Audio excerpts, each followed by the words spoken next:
Congressman, the question that I'm grappling with, and that I imagine maybe you're grappling with too, is, what the role of policy is supposed to be around the idea of speculation, right? Should people have the freedom to speculate freely, if you will, or not? And so when you look at some of these systems, whether it's Robinhood, which is, I think it's almost inarguable to say it's gamified some of this, right?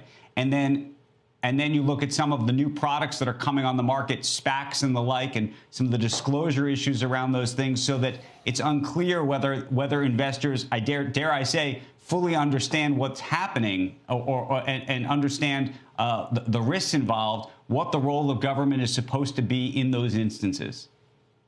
Okay, well, then that's a huge debate. And you and I can have a big debate about this. What I think is people should have the power to make decisions with their own money, but buyer beware. Well, what the government needs to be in the business of is ensuring that we have proper disclosures so that people can make proper decisions, and that those disclosures are adhered to, that you don't have people lying in order to trick the market. But just to simply say that as a government, I want to deem people too dumb to invest their own money, I don't think is proper. And I don't think that is Congressman, actually a better outcome. Congressman, don't get me wrong. My issue is that all too often in this country, we end up socializing people's losses and effectively privatizing people's gains. So what I'm trying to avoid here, and this is the question, sort of from a policy perspective, how you avoid it, if in fact we get into a situation where too many people, quote unquote, speculate and lose, right, then nobody, as you know, turns around and says, I was to blame. Nobody does that. We lived through the financial crisis, and we can have debates about who was responsible for that. But in that case, we decided we were going to point the finger at the banks. The government taxpayers were going to come and save everybody. That's what happened. And I think that there's questions about, given that seems to be what we do, we've done it in a pandemic, we saved the airlines and the shareholders of those airlines, how you want to, quote unquote, protect those who may lose, so that, because we will protect them again. That's what we've seen over and over. Yes, and bad policy begets bad policy.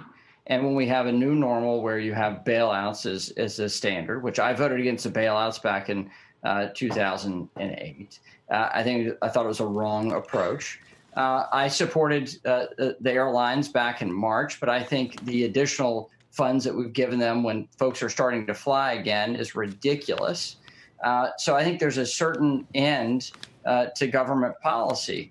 I understand your concern, Andrew. I think it's a sincere concern that we should make sure that people know that there will be no bailout for improper investment decisions that people make.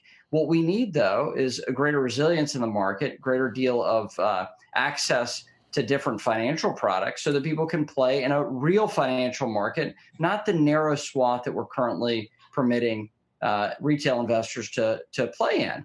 And that's my greater point here, is that is the narrow swath that we can resolve through governmental policies, expand this out and get better results. We haven't talked about Fed policy here. We haven't talked about the $2 trillion stimulus bill. Those things are contributors to this as well.